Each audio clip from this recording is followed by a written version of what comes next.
Hey guys, welcome back to a brand new video. So today's going to be another episode on the Range Rover 2014 L405 SDV8 Range Rover. Absolutely love the thing. I absolutely adore it. Anyway, recently I've had a load of preventive maintenance done to it. The car's just turned 50,000 miles and I thought I'd get the gearbox serviced and all that, so I booked it into my local specialist, Ian Barkley, Land Rover specialist. He did gearbox service, transfer box service and rear diff, but he didn't have time to do the front diff. I did provide all the fluids and that, just to make sure the correct fluid was going into the car. Do you know what I mean? Even the likes of your specialists might not use the correct Land Rover spec oil, so you just got to be careful. So I just to be proper anal about it, I buy the oils and then I provide them, and then they just charge me the labour. So anyway, the guys couldn't get the front diff done in the time scale of a day, so we're going to do it today. I thought we'll do it today. I'll show you what's the correct diff oil, I'll show you how I do it, and I'll show you how easy it is. So I'm John McAllister, this is Old School Motors, and let's get into it.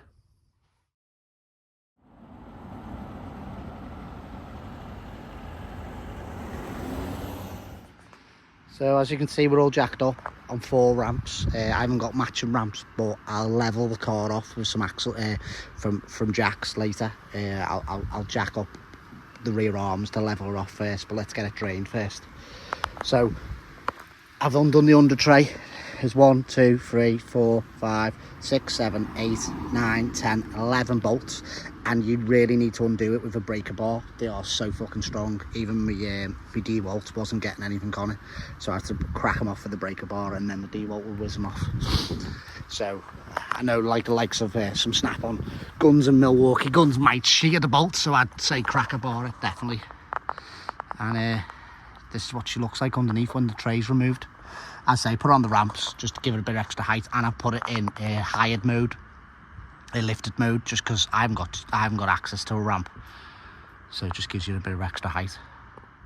So to access the drain, I'd always suggest undoing the fill plug, and the fill plug is this one here. Mine looks like an Allen key. I'll tell you what size Allen key it is once I go and get me set.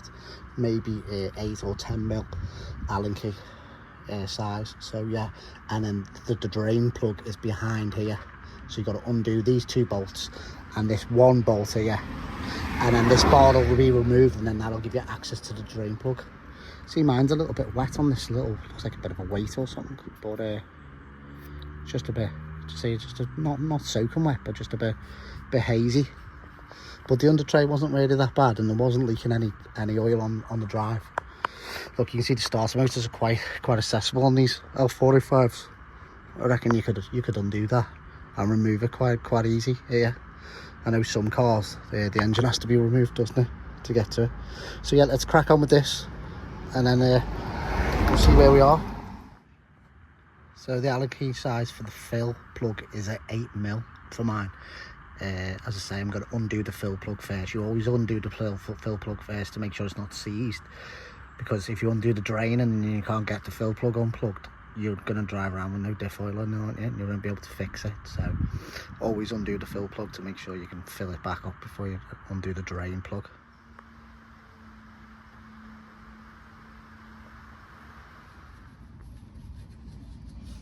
So the oil in question we're using is this one.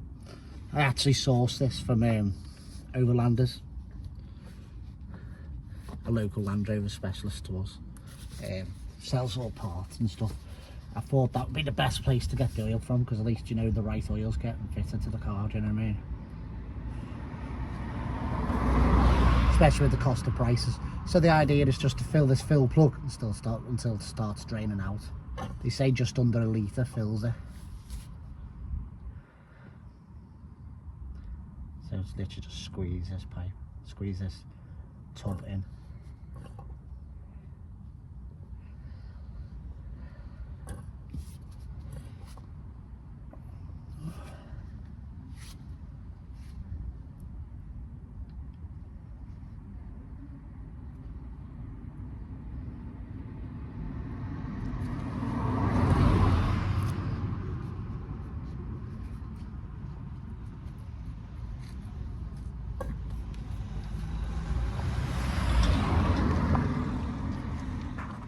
there you go, it's dripping out now.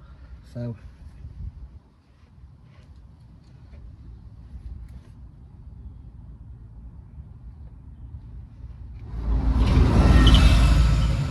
you have to excuse the buses, I live on a main road. Because I haven't bought new plugs, you know, fill or drain, I've just put PTFE around it. See, then put this in by hand, and then we'll tighten this one up. And that is it. We'll box the under tray off, and there is the front differential oil changed. So that wasn't really that hard, was it? Access to a couple of ramps, that's the biggest deal. I suppose if you are really skinny, you could probably do it off the floor, but it'd be a bit easier. It's much easier on ramps, even though I didn't have the matching 4 ramps. As you'll see on the video, I just used a trolley jack and lifted up from the rear diff and leveled the car off, just so we were getting the correct oil level in the front diff. Dead easy stuff to do. Quite easy to buy the oil if you haven't got any local Land Rover stockists. You can get it off eBay. Just have a little search, a little snort. Always make sure you're putting the correct oil in. I know on the rear diff there's 2 different oils to put in the rear diff, because some have an LSD rear diff and an open diff rear diff, so just keep an eye out on that. It depends what model you've got, so that could catch it out. But yeah, that easy to do, pretty accessible. I didn't need no special pump. It was a bit awkward to get the bottle in, but we filled it up and it was so hope you enjoyed the video. Hope that gave you a little insight. I absolutely adore the car, do you know what I mean?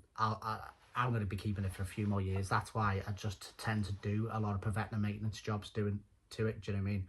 And I always change the oil and filter for the engine every 4,000 miles, because for the price of like 120 quid worth of oil, do you know what I mean?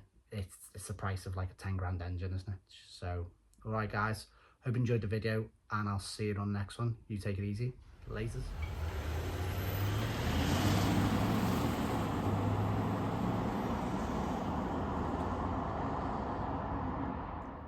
All2 Motors, please like and subscribe. So notice always the sky. All2 Motors, please like and subscribe.